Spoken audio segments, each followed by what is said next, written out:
जय श्री गणेश। द्वार रक्षक गणेश तथा शिव गणों का परस्पर विवाद। ब्रह्मा जी बोले, तब उन गणों ने क्रुद्ध हो शिव जी की आज्ञा से वहां जाकर उन द्वारपाल गिरिजा पुत्र से पूछा। शिवगण बोले, तुम कौन हो, कहाँ से आए हो और यहाँ क्या करना चाहते हो? यदि जीना चाहते हो तो यहाँ से शीघ्र ही दूर चले जाओ।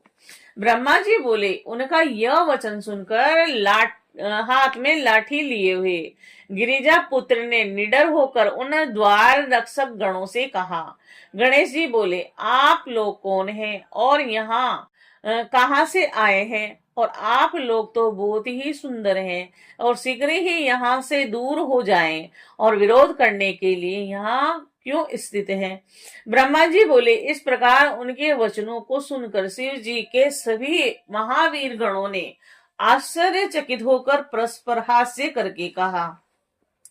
शिव जी के उन पार्षदों ने आपस में बातें करके और कुपित मन होकर उन द्वारपाल गणेश जी से कहा कि शिवगण बोले, सुनिए, हम सब शिव जी के श्रेष्ठ गण ही यहाँ के द्वारपाल हैं और हम उन विभु शंकर की आज्ञा से तुम्हें यहाँ से हटाने के लिए आए हैं और तुमको भी एक गण समझकर हम तुम्हारा वध नहीं करते, अन्यथा तुम मार दिए गए होते। तुम स्वयं यहाँ से हट जाओ, क्यों मरना चाहते हो?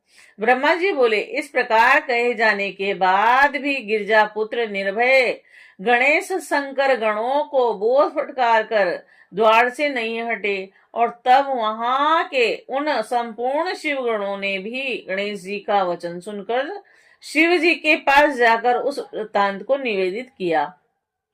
हे मुने, तब अद्भुत लीला करने वाले महेश्वर उस वचन को सुनकर अपने गणों को डांटकर लौकिक गति का आश्रय लेकर कहने लगे।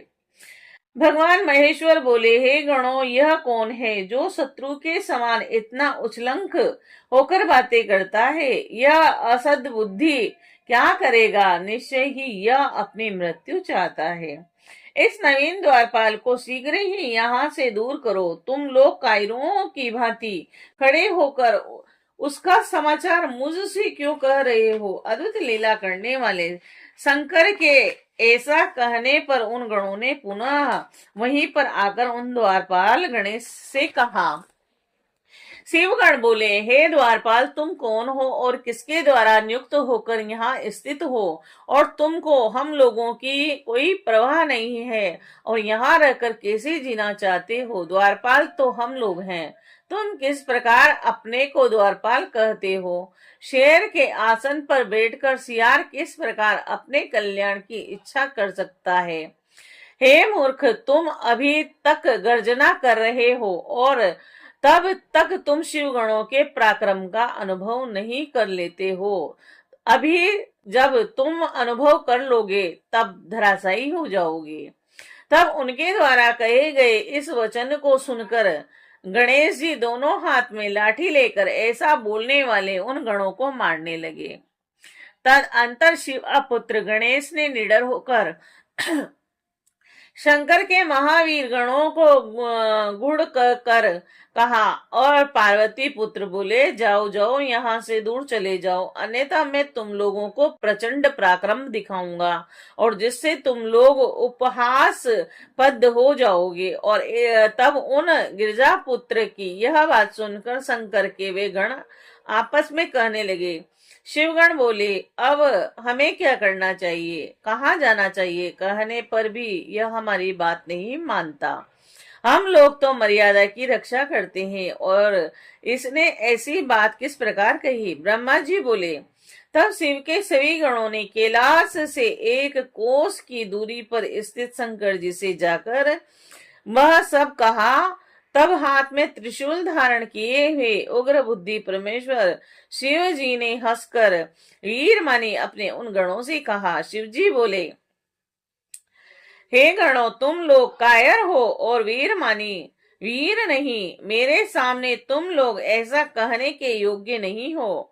डांटे जाने पर वह पुनः क्या कर सकता है? तुम लोग जाओ और उस पर प्रहार करो, चाहे वह कोई क्यों न हो।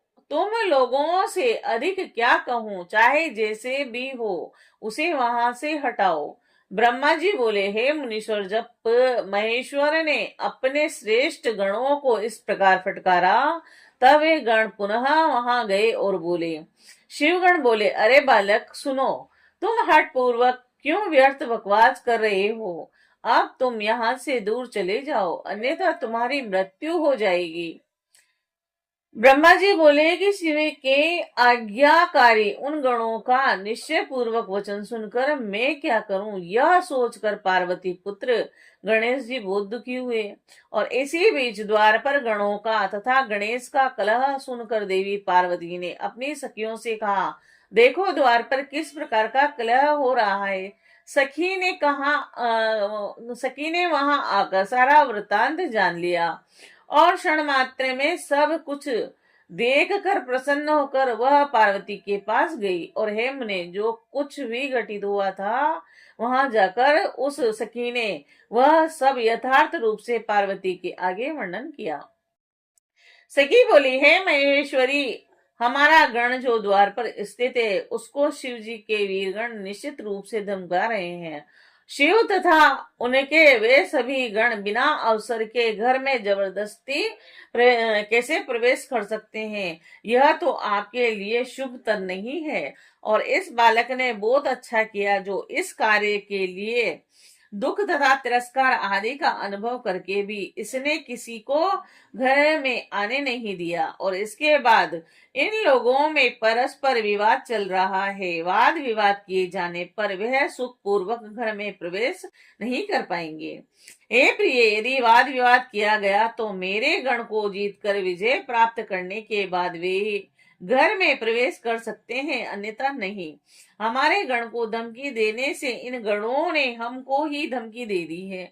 और इसीलिए हे देवी, हे भद्रे, आपको अपने श्रेष्ठ मान का त्याग नहीं करना चाहिए।